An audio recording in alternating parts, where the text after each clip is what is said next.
Work adjustment process ఏ విధంగా జరుపుతారు? దాంట్లో స్టెప్ బై స్టెప్ ఒక 20 పాయింట్స్ ఇచ్చారు. దీన్ని డిస్కస్ చేసుకోబోయే ముందు టీచర్లు తరచుగా అడుగుతున్న ఒక 13 క్వెషన్స్ గురించి ఆన్సర్స్ నిన్న ఈవినింగ్ సీఎస్‌సి వాళ్ళు క్లారిటీ ఇవ్వడం జరిగింది. ఆ 13 క్వెషన్స్ ఏంటి? వాటికి సీఎస్‌సి ఇచ్చిన ఆన్సర్ ఏంటో ఒకసారి చూద్దాం. Which date should be taken for a teacher who joined inter district transfer అనే ఫస్ట్ క్వశ్చన్ ఉంది. దానికి ఏంటంటే the date of joining in the new district, కొత్త డిస్ట్రిక్ట్లో ఏ డేట్ అయితే జాయిన్ అవుతారో అదే డేట్ సీనియారిటీ కింద కన్సిడర్ చేస్తారు అని ఇచ్చారు. సెకండ్ క్వశ్చన్ ఏంటంటే which date should be considered for inter management transfer teachers అని ఇచ్చారు. ఇంటర్ మేనేజ్మెంట్ అయితే ఏ మేనేజ్మెంట్లో ఇప్పుడు వర్క్ చేస్తున్నారో ఆ మేనేజ్మెంట్లో జాయిన్ అయిన తేదీని తీసుకుంటారు అని ఇచ్చారు ఆన్సర్. థర్డ్ క్వశ్చన్ ఏంటంటే teachers working in zero enrolment schools, వాళ్ళ పరిస్థితి ఏంటి అంటే వాళ్ళని కూడా సర్ప్లస్ టీచర్గా పరిగణిస్తాము అని ఆన్సర్ ఇచ్చారు. ఫోర్త్ క్వశ్చన్ ఏంటంటే ఆల్రెడీ హై స్కూల్ ప్లస్లో జాయిన్ అయిన వాళ్ళ పరిస్థితి ఏంటి అనేది. దానికి ఇచ్చిన సిఎస్సి ఇచ్చిన ఆన్సర్ ఏంటంటే teachers deputed to high school plus were exempted, వాళ్ళకి ఈ సర్దుబాటు నుంచి ఎగ్జామ్షన్ ఇచ్చారు.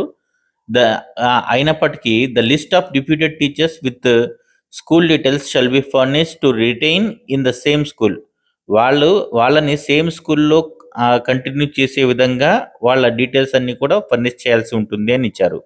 అంటే వాళ్ళు సర్దుబాటుకు గురవ్వరు, కానీ ఆ స్కూల్లో ఏదైనా నీడ్ ఉన్నా లేదా ఎవరైనా సర్ప్లస్ ఉన్నా కూడా వాళ్ళు సర్ప్లస్ అవుతారులే, కానీ వాళ్ళు ఆ పోస్ట్ మళ్ళీ ఫిల్ అవుతుందిలే, కానీ ఈ టీచర్స్ ఎవరైతే హై స్కూల్ ప్లస్లో వర్క్ చేస్తున్నారో వాళ్ళని మాత్రం గాల్లో పెట్టరు.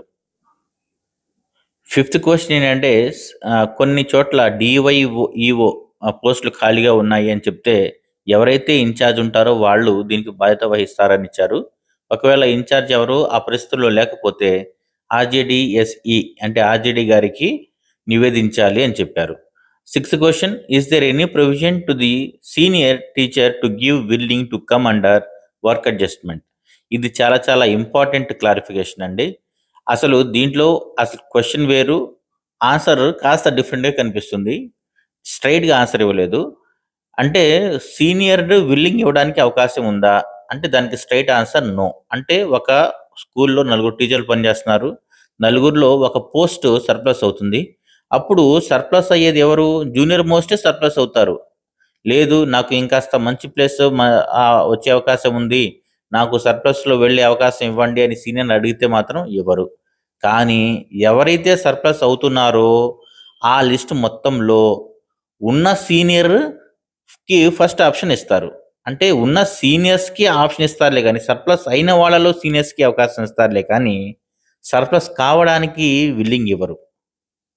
సెవెంత్ క్వశ్చన్ ఏంటంటే is there any provision to opt nearby మండల్ని తీసుకోవచ్చా అని అడిగితే దానికి సిఎస్సి ఇచ్చిన క్లారిఫికేషన్ ఏంటంటే ముందు మండల్ లెవెల్లో పోస్టులన్నీ ఫిల్ అయిపోయిన తర్వాత ఆ మిగిలిన సర్ప్లస్గా ఉన్న వాళ్ళు డివిజన్ లెవెల్కి వెళ్తారు, ఆ డివిజన్ లెవెల్లో సర్దుబాటు అవుతారు. అంతేలే కానీ డైరెక్ట్గా నాకు పక్క మండలం అనుకూలంగా ఉంటుంది కాబట్టి ఆ పక్క మండలం కేటాయించండి అంటే కేటాయించరు.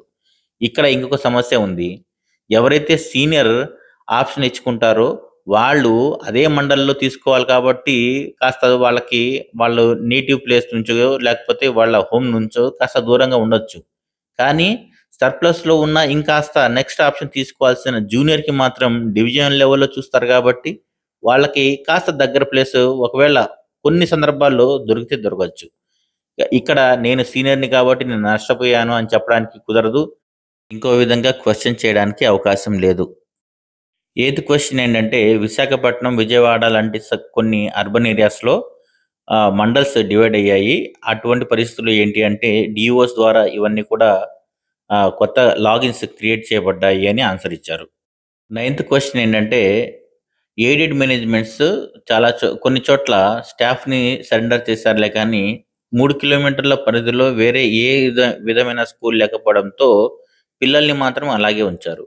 అలాంటి సందర్భంలో ఈ హెచ్డిల పరిస్థితి ఏంటి అంటే ఆ గవర్నమెంట్ మేనేజ్మెంట్ కింద రన్ అవుతుంటే ఆ స్కూల్ తప్పకుండా ఈ వర్క్ అడ్జస్ట్మెంట్ పరిధిలోకి వస్తుంది అని క్లారిఫికేషన్ ఇచ్చింది. దీనికి ఆన్సర్ ఇంకాస్త ఎలాబొరేట్ చేసి ఇచ్చుంటే బాగుండేది. 10th క్వశ్చన్ ఏంటంటే కొన్ని స్కూల్స్లో ఎన్రోల్మెంట్ ఉందిలే కానీ శాంక్షన్ అయిన పోస్టులు లేవు. అలాంటి పరిస్థితుల్లో ఏం చేయాలి అంటే work adjustment is considered based on the enrolment to accommodate the teachers to the needy schools. అంటే ఇక్కడ శాంక్షన్ని పోస్ట్ని బేస్ చేసుకోరు, ఎన్రోల్మెంట్ని బేస్ చేసుకుంటాము అని చెప్తున్నారు. 11th క్వశ్చన్ ఏంటంటే హై స్కూల్ ప్లస్లో వర్క్ అడ్జస్ట్మెంట్ కిందకి రావు కదా, ఒకవేళ హై స్కూల్ ప్లస్లో 0 అడ్మిషన్స్ ఉంటే పరిస్థితి ఏంటి, వాళ్ళని ఎగ్జామ్షన్ ఇస్తారా అంటే అబ్బా అలా ఏమి ఇవ్వము. వాటన్నిటిని ఒకవేళ 0 ఎన్రోల్మెంట్ ఉంటే 11th క్లాస్ 12th క్లాస్లో 0 ఎన్రోల్మెంట్ ఉంటే అవన్నీ కూడా హై స్కూల్గా ట్రీట్ చేసి వాళ్ళకి వర్క్ అడ్జస్ట్మెంట్ పరిధిలోకి తీసుకొస్తాము అని చెప్తున్నారు. 12th క్వశ్చన్ ఏంటి, ఎంటీఎస్ టీచర్స్కి ఇది వర్తిస్తుందా?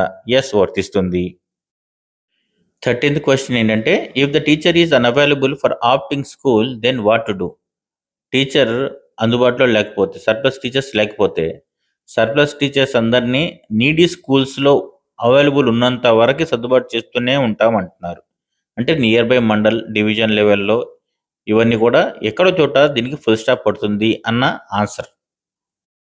ఇప్పుడు వర్క్ అడ్జస్ట్మెంట్ ఆన్లైన్ ప్రాసెస్ ఏ విధంగా జరుగుతుందో చూద్దాము.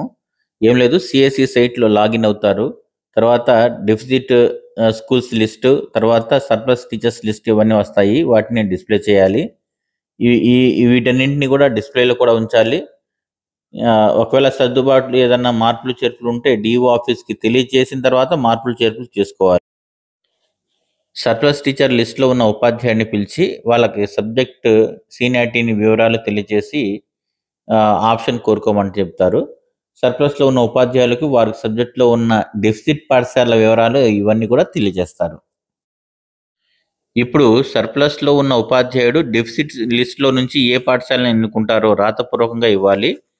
వాటిని ఏ విధంగా అంటే work adjustment drop down list, select subject, click on go అనే బటన్ని క్లిక్ చేసిన తర్వాత సబ్జెక్టు డివిజనల్ పాఠశాల లిస్ట్ వస్తుంది, దాంట్లోంచి అలాట్ బటన్ నొక్కాలి. అక్కడ చెక్ బాక్స్ వస్తుంది, దాన్ని టిక్ చేయాలి. అంటే రాతపూర్వకంగా అంటున్నారు కాబట్టి ఏదో ఒకటి ప్రింట్అవుట్ తీసుకొచ్చి దానిపైన సంతకం పెట్టించుకుంటారు కాబోలు.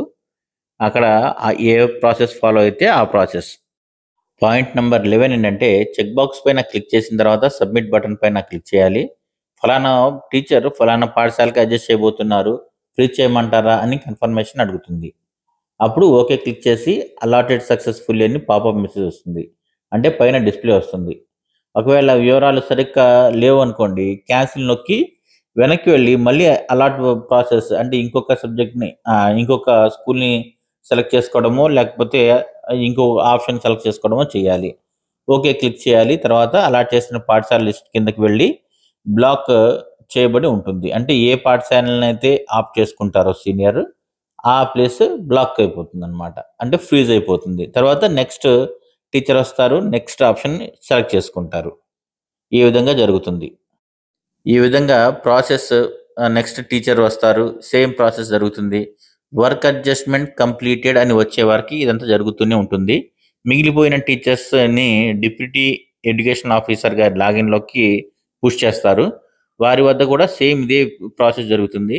డెఫిసిట్లో ఉన్న పాఠశాల ప్రధానోపాధ్యాయులకు మీ పాఠశాలకి డివిజన్ లెవెల్ వర్క్ అడ్జస్ట్మెంట్లో డివైఓ గారు సర్ప్లస్ ఉపాధ్యాయుల్ని కేటాయిస్తారు.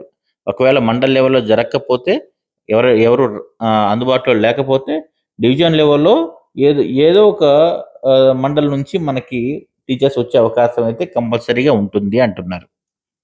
ఈ విధంగా ప్రాసెస్ కంప్లీట్ అయిపోయిన తర్వాత వర్క్ అడ్జస్ట్మెంట్ ఆర్డర్లో డౌన్లోడ్ చేసుకుని వెంటనే వాళ్ళకి ఆర్డర్లు ఇవ్వడం, సైన్ పెట్టించుకోవడం, తర్వాత నెక్స్ట్ డే ఆ స్కూల్లో కొత్త స్కూల్లో జాయిన్ అయినట్టుగా చూస్తారు. ఈ విధంగా ప్రాసెస్ అంటే ఈరోజు 12వ తారీఖు సోమవారం సాయంత్రం 5 గంటలకి మ్యాక్సిమం కంప్లీట్ అయ్యేట్టుగా చూస్తారు. ఒకవేళ మిగిలి ఉంటే సర్ప్లస్ టీచర్స్ ఇంకా మిగిలి ఉంటే డిప్యూటీ ఎడ్యుకేషన్ ఆఫీసర్ లాగిన్లో ఉంటారు, అది నెక్స్ట్ డే కంప్లీట్ అయిపోతుంది. దీనికి సంబంధించి లేటెస్ట్ అప్డేట్స్ ఏమైనా ఉంటే డిస్క్రిప్షన్లో ఇస్తాను, తప్పకుండా ఫాలో అవుతూ ఉండండి. ప్రాసెస్ ఎలాంటి ఇబ్బందులు లేకుండా వీలైనంత త్వరగా కంప్లీట్ అవ్వాలని కోరుకుందాం. మా ఛానల్ని తప్పకుండా సబ్స్క్రైబ్ చేసుకోండి, అలాగే మా వీడియోని చాలామందికి రీచ్ అయ్యేటట్టుగా షేర్ చేయండి. Thank you.